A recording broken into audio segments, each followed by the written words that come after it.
American city of San Francisco, California, suffered a huge earthquake on April 18, 1906.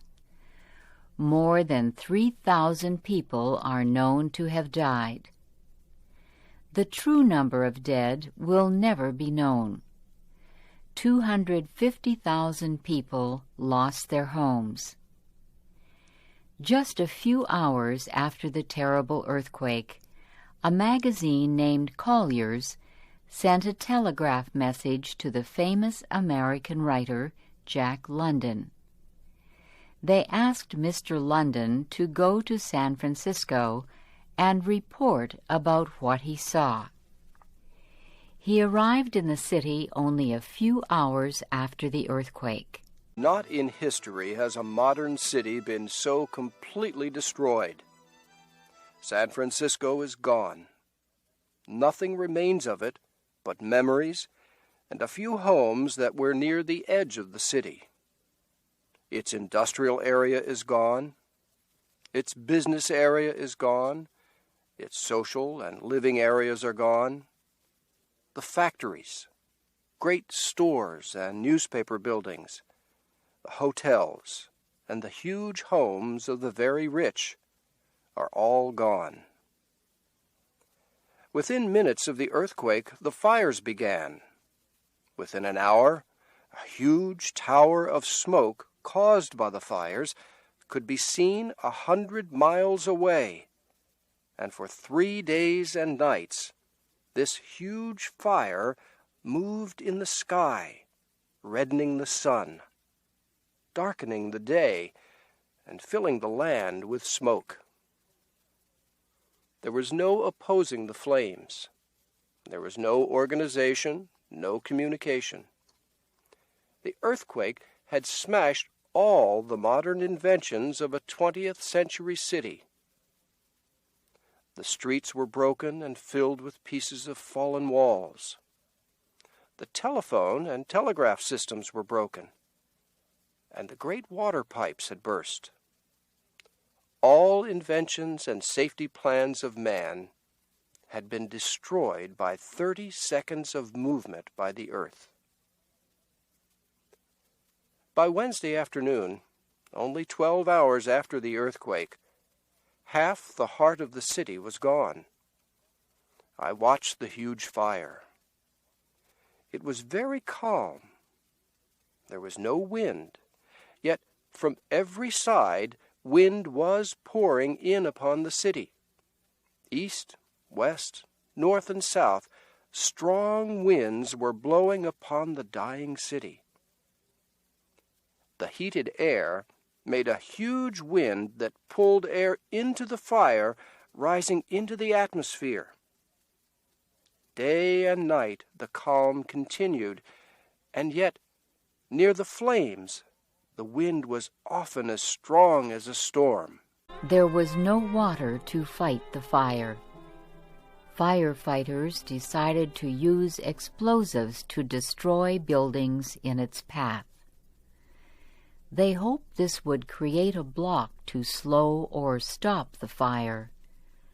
Building after building was destroyed, and still the great fires continued. Jack London told how people tried to save some of their possessions from the fire. Wednesday night, the whole city crashed and roared into ruin, yet the city was quiet. There were no crowds. There was no shouting and yelling. There was no disorder. I passed Wednesday night in the path of the fire. In all those terrible hours, I saw not one woman who cried, not one man who was excited, not one person who caused trouble. Throughout the night, tens of thousands of homeless ones fled the fire. Some were wrapped in blankets. Others carried bedding and dear household treasures. Many of the poor left their homes with everything they could carry. Many of their loads were extremely heavy.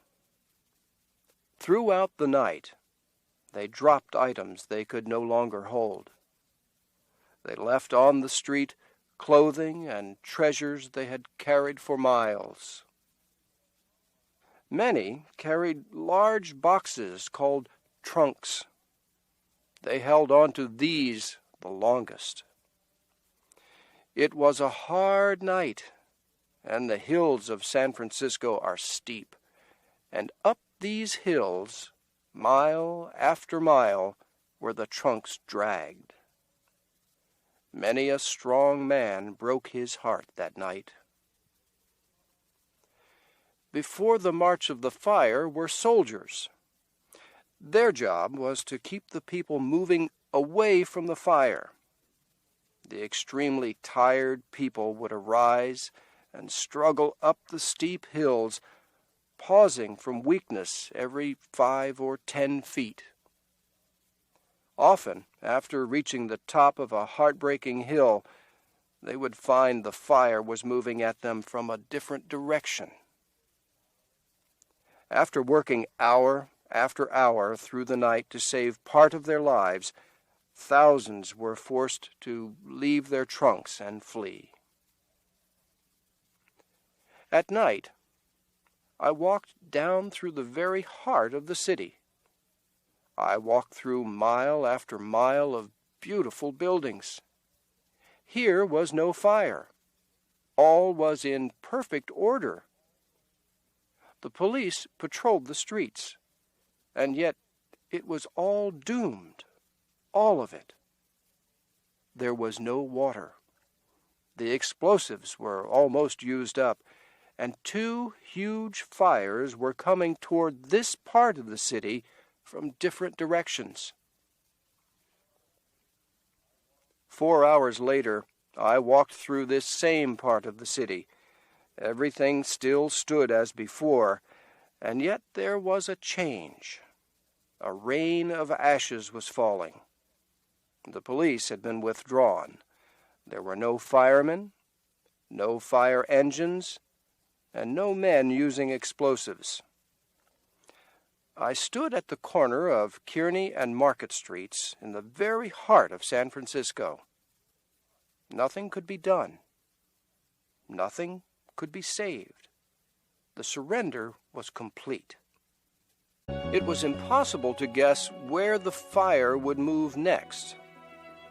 In the early evening, I passed through Union Square. It was packed with refugees. Thousands of them had gone to bed on the grass. Government tents had been set up. Food was being cooked, and the refugees were lining up for free meals. Late that night, I passed Union Square again. 3 sides of the square were in flames. The square with mountains of trunks was deserted. The troops, refugees, and all had retreated. The next morning, I sat in front of a home on San Francisco's famous Nob Hill. With me sat Japanese, Italians, Chinese, and Negroes. All about were the huge homes of the very rich. To the east and south of us were advancing 2 huge walls of fire. I went inside one house and talked to the owner. He smiled and said the earthquake had destroyed everything he owned. All he had left was his beautiful house. He looked at me and said, "The fire will be here in 15 minutes." Outside the house, the troops were falling back and forcing the refugees ahead of them. From every side came the roaring of flames, the crashing of walls, and the sound of explosives. Day was trying to dawn through the heavy smoke. A sickly light was creeping over the face of things. When the sun broke through the smoke, it was blood red and small. The smoke changed color from red to rose to purple. I walked past the broken dome of the City Hall building. This part of the city was already a waste of smoking ruins. Here and there through the smoke came a few men and women. It was like the meeting of a few survivors the day after the world ended. The huge fires continued to burn on. Nothing could stop them. Mr. London walked from place to place in the city, watching the huge fires destroy the city. Nothing could be done to halt the firestorm. In the end, the fire went out by itself because there was nothing left to burn. Jack London finishes his story. All day Thursday and all Thursday night, all day Friday and Friday night, the flames raged on. Friday night saw the huge fires finally conquered, but not before the fires had swept 3/4 of a mile of docks and storehouses on the waterfront. San Francisco at the present time is like the center of a volcano. Around this volcano are tens of thousands of refugees. All the surrounding cities and towns are jammed with the homeless ones. The refugees were carried free by the railroads to any place they wished to go. It is said that more than 100,000 people have left the peninsula on which San Francisco stood. The government has control of the situation, and thanks to the immediate relief given by the whole United States, there is no lack of food. The bankers and businessmen have already begun making the necessary plans to rebuild this once beautiful city of San Francisco.